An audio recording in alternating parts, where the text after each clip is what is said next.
เป็นลายลือเลิศประเสริฐศิลป์สืบสร้างงามอ้างเอกนครลายหน้างามเสื่องซ้อนสายเลือดลาวสถิตสกิดดวงวิญญาณยิ่งกระสันแฝงฟันใจผูกพันแทงเกี้ยวกลมเกี่ยวขวมกอดยอดสีมือสร้างสรรค์สรรสร้างสืบสินศิลปินที่สารสืบมูลมัน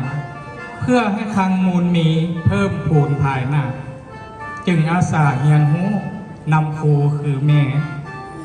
จดใส่ใจเที่ยงแท้จำมั่นไปลืมอาศัยฝืมพำเพาะลาหลอดคันสวยช่วยแต่งลิงลายแพ้แผ่นงามนิยมย้อมมันสมองสรรสร้างทางใจสุมใส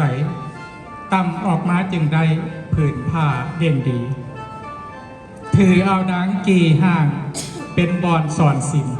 จินตนาการเสริมต่อเติมตามตั้งคนหุ้นหลังยังพร้อมถนอมแผ่เพียนต่ำเป็นลายงามเอกอ้างเสริมสร้างสอดศิลป์จินตนาแต่งแต้มตามรูปหอยประวัติเฟิร์มฟัดเป็นลิงลายเล่านิยายการกี้หลายกว่าปีกายพ้นจนถึงสมัยไหมยังวิไลเลิศเลื่อยลายผ้าแผ่นแผ่บัดนี้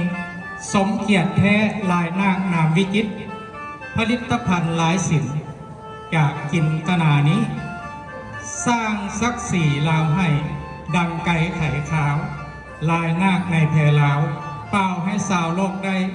นิยมย่องยอดศิลป์ลายนาคในแพรลาวเป่าให้สาวโลกได้นิยมย่องยอดศิลป์แท้แล้ว